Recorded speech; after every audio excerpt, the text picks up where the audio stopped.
بسم اللہ الرحمن الرحیم۔ میں ہوں اے ایس انصاری۔ ڈاکٹر شہاب عالم صاحب ناقہ پر کچھ بیان دے رہے ہیں، ان کی ذرا سن لیجئے، پھر میں تبصرہ دیتا ہوں۔ یہ ایک چھوٹا سا سوال آیا ہے کہ ناقۃ اللہ کیا چیز ہے، کیا واقعی یہ کوئی اللہ کی اونٹنی ہے یا کیا کچھ ہے؟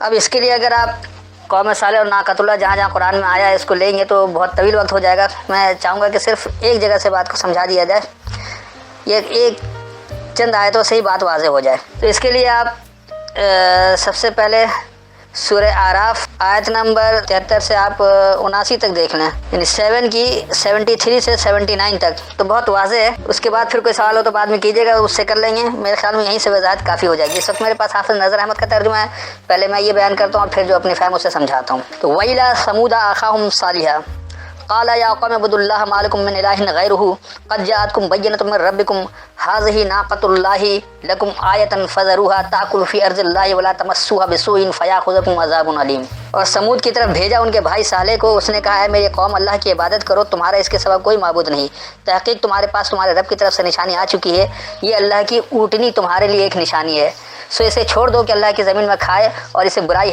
سے ہاتھ نہ لگاؤ ورنہ تمہیں دردناک عذاب پکڑ لے گا۔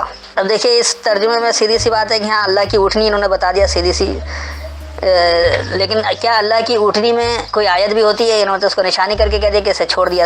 اگر آپ تصریف آیت کے ذریعے دیکھیں گے تو اسی میں آگے چل کر اس کی وضاحت آ جائے گی کہ کیا کچھ ہے۔ باوجود بھی اگر کوئی اونٹنی پر ڈٹا رہے اور بات کو نہ سمجھے روایتوں کو پروان چڑھانے کے لیے تو اس کو کیا کیا جائے؟ میں ایک بار اب اس کا ترجمہ صحیح سے کر دیتا ہوں تاکہ بات آپ کے سمجھ میں آ جائے۔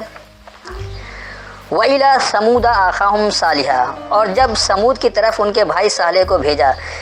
سمود کہا جاتا ہے ادھورے عمل کرنے والے کو، جو اللہ کی کتاب کو بھی مانتے ہیں اس کے ساتھ ملاوٹ بھی کرتے ہیں، جیسے آج کے مسلمان اللہ کی کتاب کو بھی مانتے ہیں اس کے ساتھ اپنے اکابرین کی کتابوں کو، کوئی سایہ ستہ کو، کوئی سایہ اربع کو، کوئی کسی امام کو، کوئی کسی نہ کسی کے ایک ملاوٹ کرتا ہے، تو ادھورا عمل کرتے ہیں۔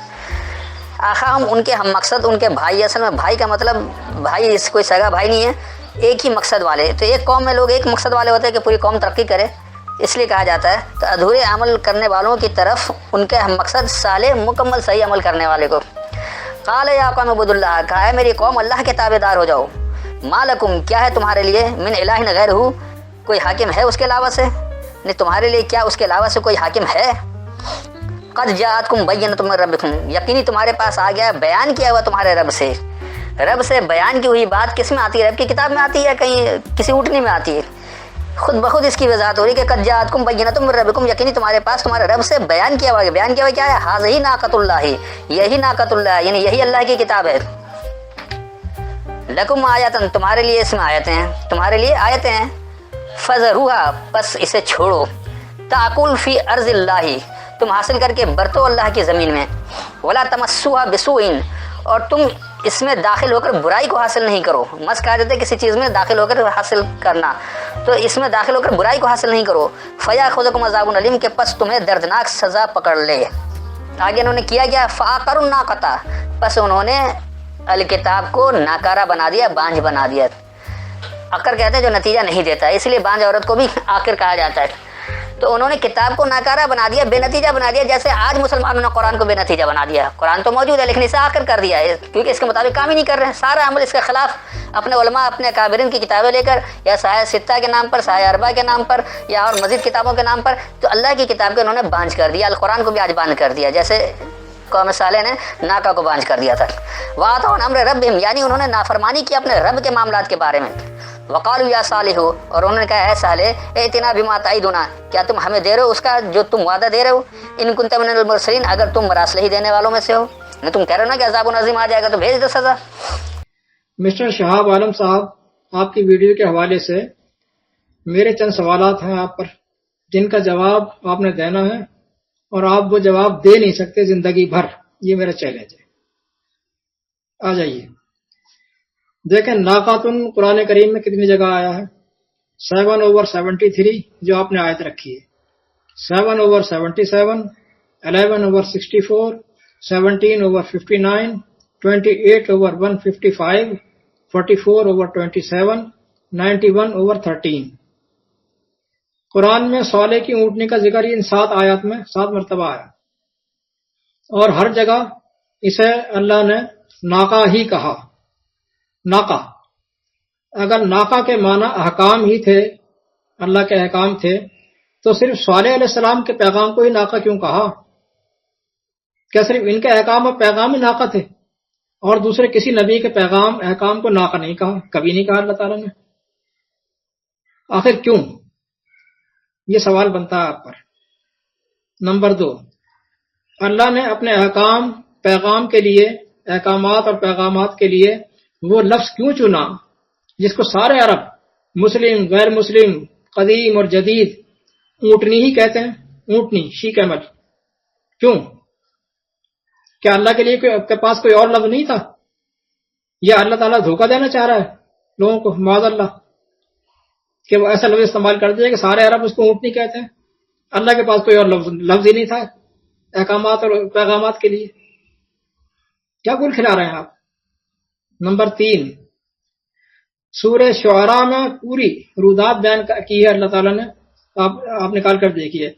صالح علیہ السلام کس طرح قوم کو سمجھا رہے ہیں، بتا رہے ہیں، احکامات سنا رہے ہیں، سورہ شعراء میں سنا رہے ہیں، اور کہہ رہے ہیں کہ تم حد سے گزر جانے والے مت بنو، فساد کھڑے کرنے والے مت بنو۔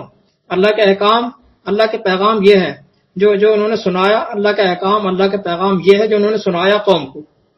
نکالیے سورہ شعراء کی آیت 141 سے لے کر 152 تک 11 آیات، ان 11 آیات میں وہ احکامات بتا رہے ہیں، سمجھا رہے ہیں۔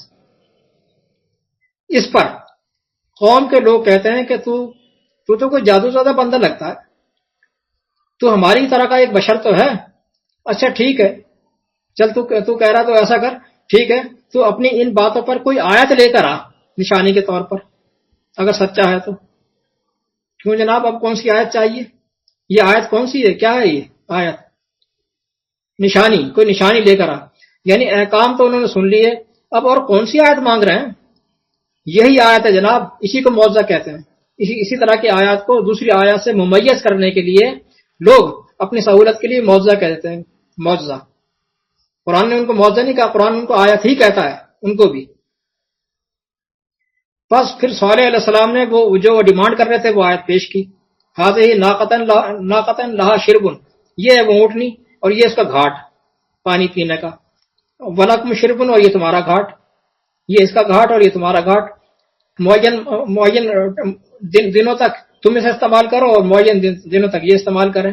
اب اس ناقہ کو ہاتھ مت لگانا برائی کے ساتھ، ورنہ ایک روز تمہیں سخت عذاب سے دوچار ہونا پڑے گا۔ 26/156، یہ آپ آیت نکال کر دیکھیے۔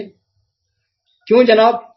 صالح ان کو احکام تو سنا چکے تھے، پھر یہ کون سی آیت کی ڈیمانڈ کر رہے تھے؟ یہ میرا سوال، 4 سوال میں رکھ رہا ہوں۔ نمبر 1، اللہ نے صرف صالح کو دیے گئے احکام کو ناقہ کیوں کہا؟ نمبر 2، اللہ نے اپنے احکام کے لیے وہ لفظ کیوں چنا کہ سارے عرب، مسلم غیر مسلم، قدیم اور جدید، تمام عربی لٹریچر میں اس کو اونٹنی ہی سمجھا جاتا ہے، شی کیمل۔ نمبر 4، سورہ یونس میں ہے کہ جب ان لوگوں کو ہماری آیات سنائی جاتی ہیں تو کہتے ہیں کہ اس قرآن کے علاوہ کچھ اور لے کر آؤ یا اس کو بدل دو۔ 10/15، 10/15۔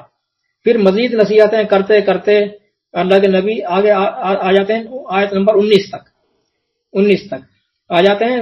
اب یہ منکرین اعتراض لگا رہے ہیں، کیا کہتے ہیں؟ لولا انزل علیہ آیۃ من ربہ 10/20، کہ اس پر کوئی آیت کیوں نہیں اترتی اس کے رب کی طرف سے؟ جناب کون سی آیت کی ڈیمانڈ کر رہے ہیں؟ یہ اسی آیت کی ڈیمانڈ کر رہے ہیں جو سابقہ انبیاء جو ہے وہ معجزات کے طور پر دی جاتی رہی تھی، ورنہ قرآن کی آیتیں وہ سنا رہے تھے ان کو۔ 10/20۔ تو یہاں اور کون سی آیت کی ڈیمانڈ کر رہے ہیں ذرا بتائیں گے مسٹر شہاب عالم صاحب؟ لوگوں کو بیوقوف بنانا تو بہت آتا ہے، یہ فن تو آتا ہے آپ کو، آؤ نا ذرا میدان میں۔ آپ کو تو اتنا معلوم نہیں کہ بینہ اور بیان میں کیا فرق ہے عربی لغت کے روح سے۔ آپ سے زیادہ تو، معاف کیجیے گا، آپ سے زیادہ تو وہ بچے پڑھتے ہیں نا مدرسوں میں، دوسری جماعت کے بچے، وہ زیادہ جانتے ہیں، ورنہ کبھی بیٹھ کر جو ہے مذاکرہ کر لیجیے گا۔ والسلام۔